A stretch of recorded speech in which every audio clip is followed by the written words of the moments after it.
Ahora vamos a ver un overview del proceso de entrenamiento de un modelo de Machine Learning. Acá estamos usando un poquito de humor para pensar en los distintos desafíos que surgen a lo largo del entrenamiento de un modelo. Entonces, habíamos visto en esa imagen algo muy elocuente. Todos estos modelos se trabajan con transformaciones matemáticas, ¿sí? Hacen cuentas sobre los datos de input y con eso generan las reglas y las respuestas. Entonces, eso parece muy simple, pero lo primero que tenemos que pensar es, ok, todo tiene que convertirse en una representación numérica, ¿sí? Los algoritmos de Machine Learning no pueden trabajar con nada que no sea en algún punto numérico. Entonces, esas transformaciones eventualmente van a tener que suceder y pueden suceder de distintas maneras. Entonces, lo primero que tenemos que pensar es que nuestros datos tienen que convertirse en valores numéricos, ¿sí? Y no solo eso, le sumo que muchos de esos datos tenemos que combinarlos de manera tal que sirvan para predecir lo que queremos predecir. Por ejemplo, ustedes me dirán, es muy útil para saber algo la hora del día. Ok, pero cuando nosotros ingresamos una hora, y esa hora en general la ponemos de manera numérica, nos resulta que las 23 horas son muy distintas de las 0 horas. ¿Qué opinan de eso? ¿Son realmente distintas las 23 y las 0 horas? ¿O las 22 son tan distintas de las 23 como las 23 de las 0? Bueno, muchas veces los algoritmos no podemos pretender que capten todo ese conocimiento del mundo real totalmente solos. A veces pueden hacerlo si tenemos suficientes datos, pero a veces no. Entonces lo que tratamos de hacer es ayudarlos.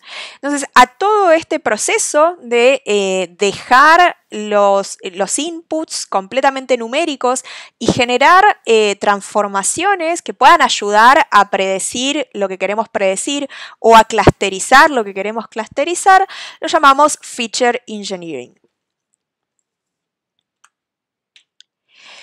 Entonces, ¿qué podemos hacer en los distintos casos? El primer caso y el más común y el que más se usa en Machine Learning tradicional es el one-hot encoding, ¿sí? Tenemos un conjunto de categorías, blanco, verde, azul, o tenemos un conjunto, por ejemplo, de estados civiles, casado, soltero, viudo, ¿sí? Y eso son palabras. Las palabras no le dicen nada a nuestro algoritmo, entonces necesitamos transformarlo en valores numéricos.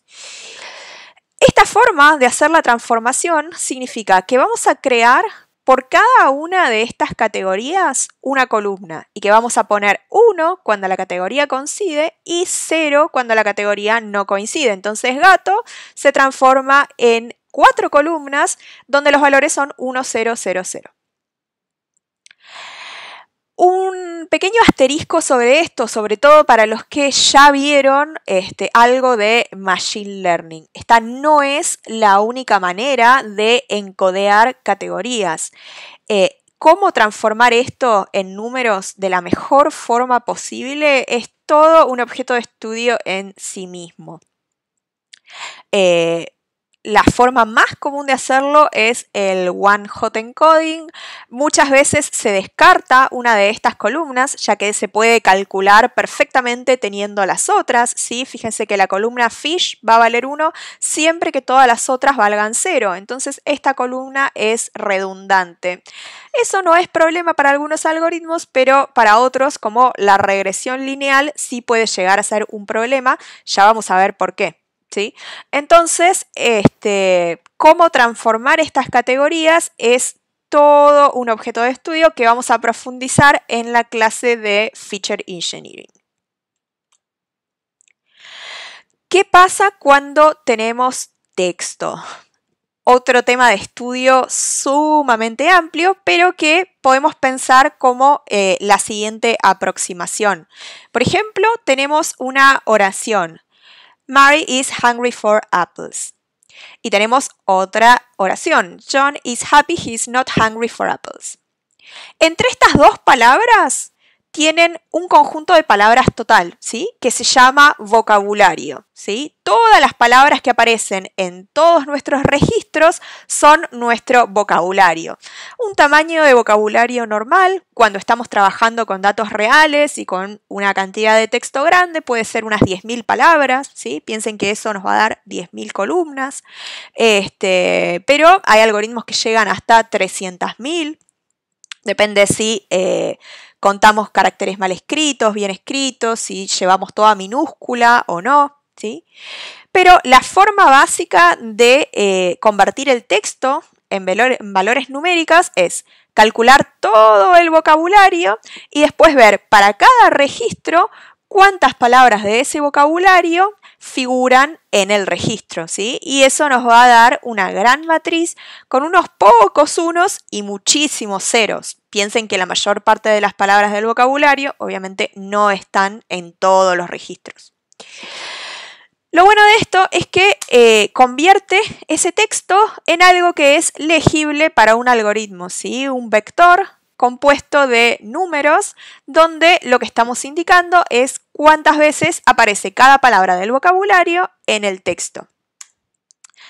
Imagínense, hay cientos de variantes para esto. Simplemente decir si la palabra aparece o no aparece, ¿sí? Entonces en lugar de poder valer 2, siempre vale o 0 o 1. Tratar de normalizar, ¿sí? Y darle más peso a las palabras raras y darle menos peso a las palabras comunes. Sacar las palabras que no aparecen la suficiente cantidad de veces como para tener una señal fuerte hacia el algoritmo. Y algunas técnicas más avanzadas que implican calcular a partir de volúmenes enormes de información embeddings que representen con vectores numéricos a cada una de sus palabras y que después se puedan usar para todo un conjunto de algoritmos. Eso es algo en lo que se va a profundizar en un curso futuro de procesamiento del lenguaje natural. Pero incluso los algoritmos más tradicionales de Machine Learning ya pueden trabajar muy bien con texto, haciendo algo como esta técnica que se llama Bag of Words, que nos dice cuántas veces aparece cada palabra del vocabulario en cada uno de los registros. ¿Qué hacemos con las imágenes? ¿Sí? Nosotros vemos una carita, pero ¿cómo le explicamos al algoritmo que ahí hay una carita? ¿Cómo transformamos eso que vemos visualmente en algo que un algoritmo pueda leer? Bueno, una parte del camino ya estaba recorrida por la programación tradicional, ¿sí? Siempre que nosotros veíamos imágenes en nuestros monitores, esas imágenes se representan como una combinación de brillos en los canales RGB. RGB significa Red, Green and Blue.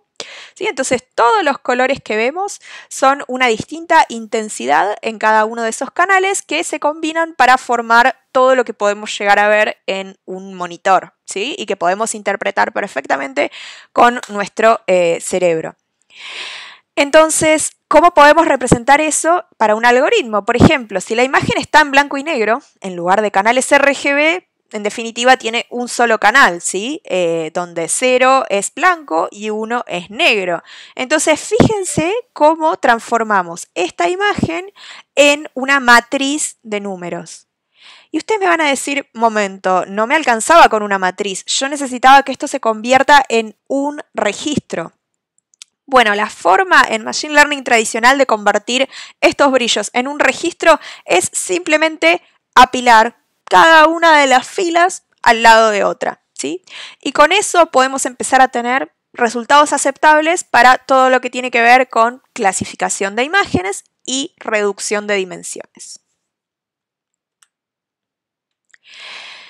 Entonces, una vez que tenemos nuestros datos representados como vectores numéricos o features, ¿sí? Cada uno de esos vectores numéricos o características, en inglés se dice features, y tenemos las etiquetas o labels, ¿cómo puedo entrenar un modelo que calcule las relaciones entre los mismos?